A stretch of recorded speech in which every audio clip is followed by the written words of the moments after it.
Assalamualaikum warahmatullahi wabarakatuh.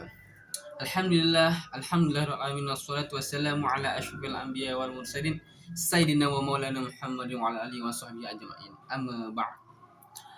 Pertama-tama marilah kita panjatkan puja dan puji syukur kita kehadirat Allah Subhanahu wa taala yang telah memberikan kita berbagai macam nikmat, terutama nikmat iman, sehat, kesempatan sehingga kita bisa melakukan berbagai macam bentuk aktivitas yang sehari-harinya kita bisa dapat lakukan. Pertama-tama tak lupa pula kita aturkan junjungan atas Nabi besar Muhammad Sallallahu Alaihi Wasallam yang telah membawa umatnya dari jalan yang terang, yang telah membawa umatnya dari jalan yang gelap gulita menuju jalan terang benderang, dengan kata lain minaz zulumati ilan nur. Di sini sebelumnya saya akan memperkenalkan diri. Di sini saya membuat tugas tentang pidato. Nah, saya dari Universitas Terbuka, program studi Ilmu Komunikasi S1, Fakultas Ilmu Hukum, Sosial dan Ilmu Politik. Di sini kita akan membahas tentang media sosial, yakni pedang bermata dua bagi generasi zaman sekarang atau Gen Z ya, biasa disebut Gen Z. Oke, baik, teman-teman remaja, laki-laki maupun perempuan dewasa, remaja perkuliahan ataupun remaja mahasiswa yang saya hormati dan saya banggakan.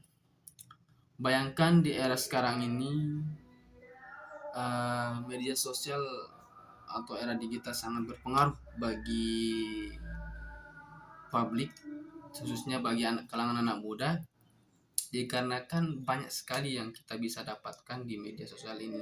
Di zaman era digital ini banyak sekali ilmu-ilmu yang bisa kita dapatkan, tergantung bagaimana cara kita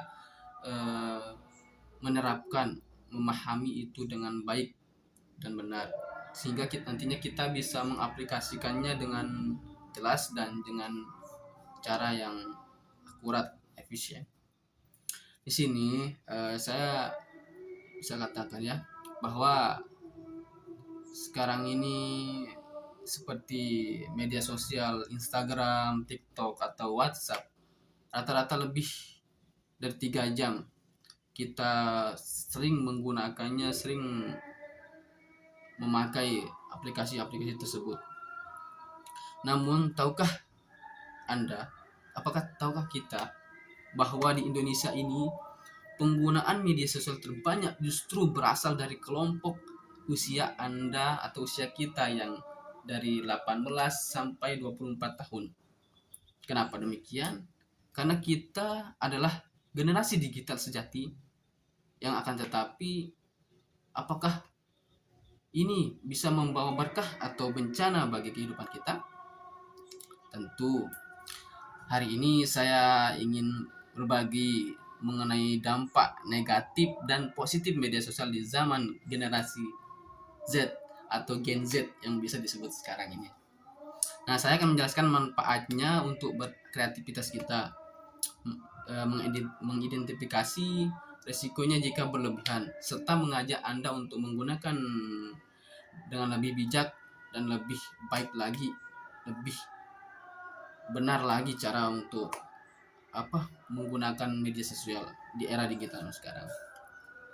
Tujuan pertama, di tujuan khususnya ya, terlebih dahulu tujuan khususnya manfaat media sosial, yakni biasa disebut dengan tujuan positif. Teman-teman sekalian, media sosial bukanlah musuh, melainkan sahabat kemajuan kita di era digital atau di zaman digital sekarang ini. Ia bisa membantu meningkatkan kreativitas kita dalam berkomunikasi ketika kita berinteraksi kepada publik atau sesama teman kita ya. Nah, seperti belajar mandiri. Belajar mandiri ini bisa dilakukan dari berbagai macam media ya, media sosial, selebihnya seperti Google, YouTube, ataupun sekarang ini TikTok ya, Instagram gitu, yang bisa menguasai keterampilan seperti editing atau berbahasa asing.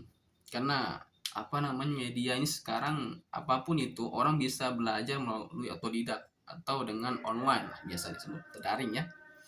Nah, yang ketiga koneksi global. Yang apa maksudnya salah, yang kedua koneksi global. Dari desa bisa berkolaborasi dengan kreator Jakarta atau bahkan luar negeri.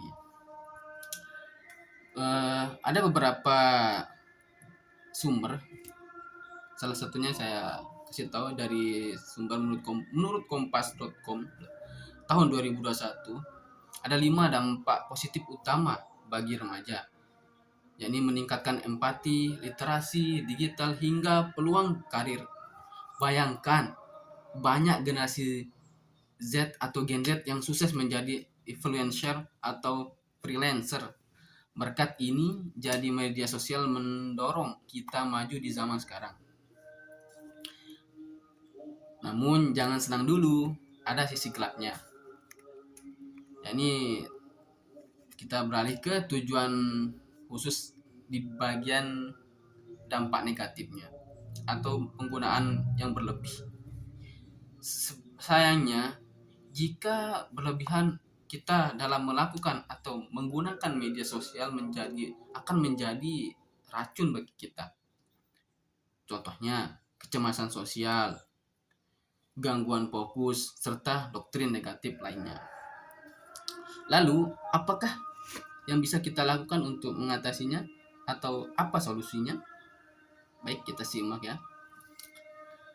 Jadi mari kita gunakan beberapa tips atau kebijakan yang bisa kita lakukan sebagai solusi, seperti membatasi waktu layar maksimal 2 jam per hari, verifikasi informasi sebelum membagikannya, dan fokus pada konten positif, unfollow yang membuat toksik atau yang tidak benar atau yang bisa menimbulkan ya seperti dampak yang bisa merusak kepribadian kah atau yang bisa menghancurkan sisi positif kita ya, seperti itulah. Oke, lalu di sini nah ini sebagai penutup ya, terakhir, bahwasanya teman-teman perlu kita ketahui media sosial memiliki dampak positif seperti kreativitas dan koneksi. Namun apabila dampak negatif kita ambil apabila juga dampak negatif seperti kecemasan jika berlebihan, ingat tujuan kita teman-teman.